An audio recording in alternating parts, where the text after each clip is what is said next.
All right, guys, welcome back again. This is Solutions. I believe we're in Unit 10. Um, so, again, use your Cornell notes, bring a summary. We will be sharing the summary. A lot of this is going to be definitions. It's going to be hopefully a short video with some definitions, okay? So, solutions. Solutions are when substances dissolve to form a solution. The properties of a mixture change. That's kind of what we're getting into when we're doing our ice cream, okay? So, just copy each slide down. Okay, so copy this down right here. All right. All right, so here's our first definition. A solution is a type of mixture that is the same throughout.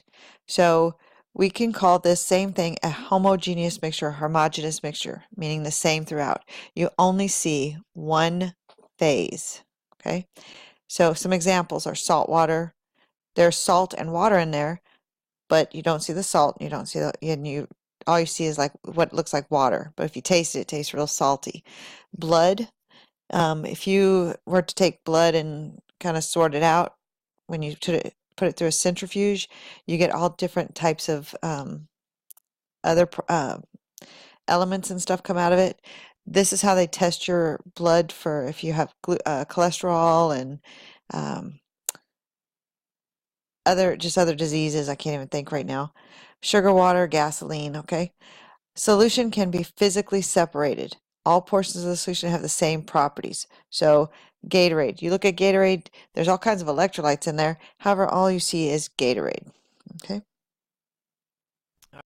So to make a solution, you must have two things, okay? So there's two parts to a solution, two parts to a solution. You have the solute, okay? A substance that is dissolved to make a solution, okay? When dissolved, it separates into individual particles. We're going to call these ions, okay? It doesn't have to, but sometimes, well, let me take that back. I'm not going to say they're all ions. It's sometimes they go into, sometimes they turn into ions, okay? Sometimes. I'm going to change what I just said, okay? So the solute is the lesser amount, okay? The one that has the least amount, okay? That's how you can kind of remember it. And also think about it like this. Solute is smaller than solvent. This has 6 letters. This has 7. Here's part 2. You must have a solvent. It is a substance that dissolves a solute. Okay? When the solute is dissolved into the solvent, it is not possible to identify the solvent and the solute. Okay? We have one universal solvent,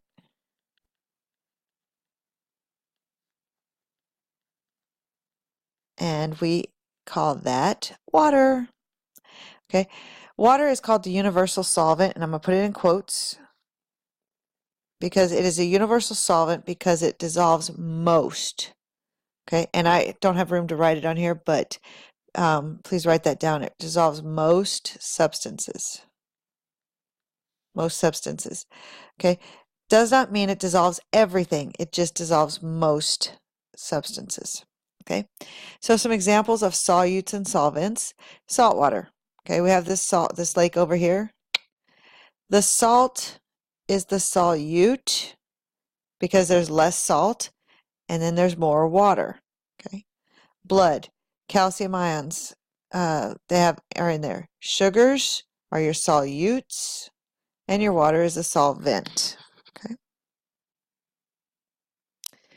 Types of solutions. Okay, here's some types of solutions we have. We can have solutions that can be made from solids, liquids, and gases. An example of a solid solution would be like an alloy, like a brass, steel. Okay, it looks all the same throughout, but there's a mixture of stuff in there. Liquids would be pretty much everything that we use in chemistry, and gases is air. Okay, so air is the solute is oxygen, the solvent is nitrogen because oxygen is dissolved in nitrogen. Okay, so that's an example. Humidity, that's a solute, is the liquid. The solvent is the gas, which is water into the air. Okay. You have stainless steel.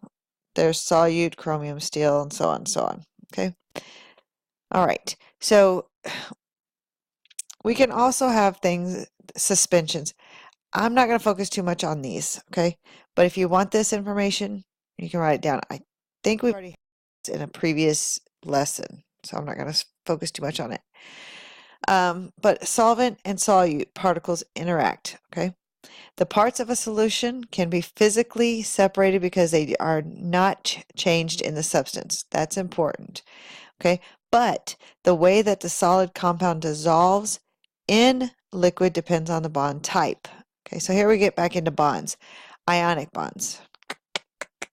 Okay, electrons are lost or taken, separated into ions. Okay, we're going to get something later on that we'll talk about, electrolytes. Okay, then we have covalent bonds, and they are separated into individual molecules, non-electrolytes. Okay, so copy these two things down here. All right. We'll talk more about electrolytes later. Okay. Properties of solvents change the solution. So what happens? We have water. We add salt to it. It does something to the water. A solution's physical properties are different from the physical properties of a pure solvent. So that's what happens when we put in solutions. When we make solutions, we're changing some of the physical properties of that solution. Water boils at 100 degrees Celsius. However, when it has salt in it, it changes it. Okay, the amount of solute in a solution determines how much physical properties. So there's another key thing that we got to talk about. We're going to do a lot of this in our ice cream lab. Come on, computer. All right, so one of the things it does is it lowers the freezing point. Freezing point is the temperature at which a liquid becomes a solid. Okay, so kind of write that down. The freezing point of a liquid solvent decreases when a solute dissolves in it. So an example of pure water, it freezes at 0 degrees Celsius. When we add salt to it, the freezing point is lowered below 0 degrees Celsius. Okay, and that's going to be important because when we're making ice cream, it depends on lowering the freezing point. If you just took ice and milk and you tried to make ice cream, it would not work. You have to put the salt in there. So that's where we're going to be going in our lab. We will talk more about this slide in our lab. So just keep that in mind. So bring these notes to class. We'll do another section later. This unit will have several videos, okay? Have a good night, guys.